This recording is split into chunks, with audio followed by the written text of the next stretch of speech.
Hello दोस्तों, राधे राधे। आपका अपने चैनल में स्वागत है। आज हम आपको बताएंगे गरुड़ पुराण के समय यमराज ने बताया कि मनुष्य को मौत नहीं मारती, केवल 6 अवगुण मारते हैं। एक समय की बात है, भगवान श्री राम अपनी राजसभा में बैठे हुए थे। तभी वहां पर एक सेवक ने आकर बताया कि आपके पिता तुल्य बूढ़े मंत्री सुमंत की मृत्यु हो गई है। उनकी स्त्री सती होने के लिए आपकी आज्ञा चाहती है। इस प्रकार श्री राम यह बात सुनकर तुरंत सुमंत के घर पहुँचे और वहां पर जाकर उन्होंने सुमन की जन्म कुंडली मंगवा कर देखी तो पता चला कि सुमंत की आयु तो 9,999 वर्ष और 11 महीने की थी, जिसमें ये सारी आयु तो बीत चुकी थी। केवल 9 दिन शेष बचे हुए थे। यह देखकर प्रभु श्री राम ने गुरु वशिष्ठ को बुलाया और उनसे कहा, हे गुरु देव, सतयुग में मनुष्य की आयु 1,00,000 वर्ष की निश्चित की गई है। त्रेता युग में 10,000 वर्ष की निश्चित की गई है। द्वापर युग में 1,000 वर्ष की निश्चित की गई है और कलयुग में 100 वर्ष रखी गई है। फिर यमराज ने मेरे राज्य में मेरा अपमान करके इस नियम का उल्लंघन किया है। मेरे मंत्री की आयु अभी पूरी नहीं हुई है।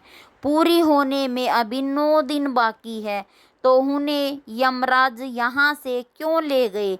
मैं भी यमराज को बांध कर ले आऊँगा और सुमंत को जीवित करवाऊँगा। इतना कहकर प्रभु श्री राम गरुड़ पर बैठकर यमराज की नगरी चल दिए। तब रास्ते में उन्होंने पासों में बंधे हुए सुमंत को देखा, जिन्हें यमदूत ले जा रहे थे। देखते ही प्रभु श्री राम ने यमदूतों को मारकर सुमंत को यमदूतों के हाथों से छुड़वा लिया। यह देखकर यमदूतों ने विनयपूर्वक कहा है, हे राजा राम, हमने आपका क्या बिगाड़ा है जिसके लिए आपने हमें ऐसा दंड दिया है? प्रभु श्री राम कहने लगे, यमदूतों, अभी इसके जीवन के 9 दिन बाकी हैं, तो तुम इन्हें पहले ही क्यों ले जा रहे हो? जब इनके लिए पूरे हो जाएंगे तब आकर तुम इन्हें ले जाना, तब मैं कुछ नहीं कहूँगा। इस प्रकार प्रभु श्री राम की बात सुनकर यमदूत कहने लगे कि हे राजा राम, इनका जन्म एक अजीब परिवार से हुआ था। पहले दिन इनकी माँ की कोख से दोनों हाथ और मुख बाहर आए थे और धीरे धीरे उनके पूरे शरीर को बाहर आने में पूरे 9 दिन लग गए थे। शुभ मंत्रों से पंडित ने इनकी रक्षा की थी, इसलिए इनका नाम सुमंत पड़ा था। प्रभु, आप जो इनके 9 दिन बाकी बता रहे हो, वे संधि है, इसलिए हमारा कोई दोष नहीं है। आप इन्हें फालतू ही हमसे छीन रहे हो, हमको व्यर्थ में मारा है। हम इस तरह यमदूतों की बात सुनकर प्रभु श्री राम ने कहा, हे यमदूतों, जिस दिन माता के गर्भ से इनका अच्छी तरह जन्म हुआ है, वही जन्म का दिन माना जाएगा। जिस दिन इनका जन्म का उत्सव बनाया गया है, वास्तव में वही जन्मदिन होता है। अभी इसके 9 दिन बाकी हैं। तुम लोग जाओ, 10वें दिन आकर इन्हें ले जाना, तब मैं तुम लोगों को नहीं रोकूंगा।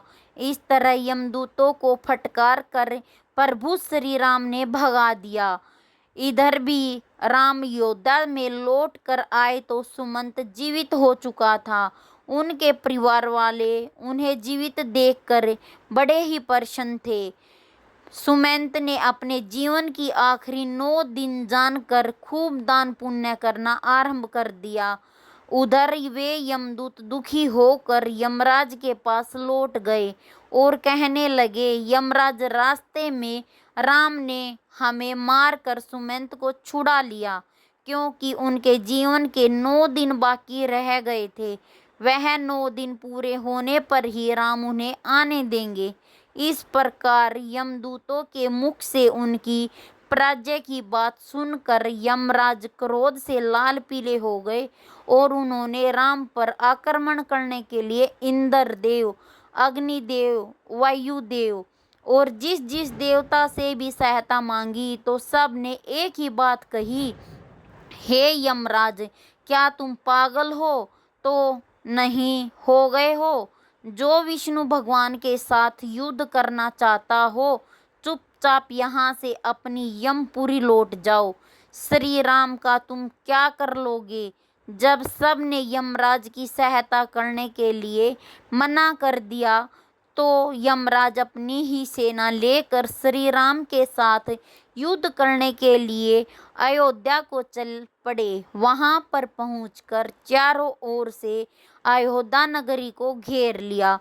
यमराज के द्वार अयोध्या नगरी को घेरा हुआ देखकर प्रभु श्री राम ने लव को यमराज से युद्ध करने के लिए भेज दिया। राम के बेटा पुत्र लव और यमराज के बीच भयंकर युद्ध होने लगा। लव के बाणों से यमराज के सभी योद्धा क्षण मात्रा में ही ध्यायशायी हो गए। उन सब की यह हालत देखकर यमराज और भी ज्यादा क्रोधित हो उठे। यमराज ने लव पर अपना यमदंड छोड़ दिया। यमदंड को देखकर लव ने यमराज पर ब्रह्मास्त्र छोड़ दिया, जिसे देखकर यमदंड वापस लौट गया और लव के द्वारा छोड़ा हुआ ब्रह्मास्त्र यमराज के पीछे पड़ गया। ब्रह्मास्त्र को देखकर यमराज प्राण बचाने के लिए भागने लगे। उधर जब सूर्यदेव ने देखा कि ब्रह्मास्त्र से यमराज का बच पाना मुश्किल है, तो घबरा कर सूर्यदेव राम के छोटे पुत्र लव के पास आए और प्रार्थना करने लगे, हे पुत्र, इस ब्रह्मास्त्र को लौटा कर यमराज के प्राण बचा लो, क्योंकि तुम हमारे ही वंश में उत्पन्न हुए हो और यह यमराज मेरा ही बेटा है। क्या तुम अपने पूर्वज यमराज को मार डालना चाहते हो? इस प्रकार सूर्यदेव के निवेदन पर लव ने ब्रह्मास्त्र को लौटा लिया। तब यमराज अपने पिता सूर्य को आगे करके श्री राम के पास गए। श्री राम ने सूर्य देवता का पूजन किया और यमराज ने श्री राम से माफी मांगी। युद्ध भूमि में जितने भी आदमी मरे गए थे, उन पर इंद्रदेव ने अमृत वर्षा करके सबको जीवन दान दिया। उसके बाद श्री राम ने यमराज से कहा कि जब तक अयोध्या नगरी में शासन कर रहा हूँ, तब तक तुम उन्हीं मनुष्यों को अपने लोक में ले जा सकते हो जिनकी आयु अधूरी है। उसी दिन से राम ने पूरी पृथ्वी पर यह घोषणा करवा दी कि आज के बाद कोई मनुष्य अपने नित्य कर्म को ना छोड़े, ब्राह्मणों का कोई अपमान न करे, किसी के साथ द्वेष भाव ना रखे, कोई किसी के धन को ना चुराए और अगर धन चुराएगा तो उसे दंड मिलेगा। दुराचारियों को कड़ा दंड दिया जाएगा। धर्म कर्म सदा होता रहे। यदि किसी की अकाल मृत्यु हो तो तुरंत हमारे पास लेकर आए, उसे तुरंत जीवित किया जाएगा। यमराज को भगवान श्री राम ने यह सख्त निर्देश दिया था कि हमारे राज्य में किसी भी अकाल मृत्यु नहीं होनी चाहिए। तब यमराज ने कहा, हे प्रभु, मैं तो वैसे भी किसी को नहीं मारता हूँ। सब अपने कर्मों से ही जन्म और मृत्यु पाते हैं। मैं तो निमित्त मात्र हूँ। आयु पूर्ण होने पर मिलने वाली मृत्यु और अकाल मृत्यु का प्राणी स्वयं ही कारण होता है। इसमें किसी का कोई दोष नहीं होता। मुझे तो अपने माध्यम बनाकर जो जिम्मेदारी सौंपी है, मैं तो उसी का पालन कर रहा हूँ। जन्म देने वाले और मारने वाले तो आप हो। आपके द्वारा लिखे गए विधान में से मैं तो किसी के जीवन में एक क्षण नाती घटा सकता हूँ और ना बढ़ा सकता हूँ। यह तो आपके हाथ में है। भगवान आप चाहे तो मृत्यु का समय पूरा होने के बाद भी प्राणी को आयु प्रदान कर सकते हैं। आप चाहे तो उसे समय से पहले भी मृत्यु प्रदान कर सकते हैं। आप चाहे तो ब्रह्मा के लिखे हुए लेख को भी बदल सकते हैं। आपने यह किया भी है। आपके राज्य अभिषेक के लिए वशिष्ठ मुनि ने शुभ मुहूर्त निकाला था, फिर भी आपने राजा ना बनकर वनवास धारण किया था। सब कुछ आपकी इच्छा के अनुरूप ही होता है। सुख दुख, जीवन मरण, लाभ हानि मनुष्य के स्वयं कर्मों की उपज होती है। यह 6 अवगुण मनुष्य की आयु को क्षीण करती है। अभिमान, व्यर्थ का बोलना, फालतू का बोलना, त्यागहीनता, क्रोध, उदरपूर्ति, दोस्त से विद्रोह, ये 6 अवगुण तीखी कटार हैं जो मनुष्य की आयु को घटाती रहती हैं। यही अवगुण मनुष्य का वध करती है। रावण, कंस, हिरण्यकश्यप, इन्हें मृत्यु ने नहीं मारा, इन्हें मारा था उनके अभिमान ने।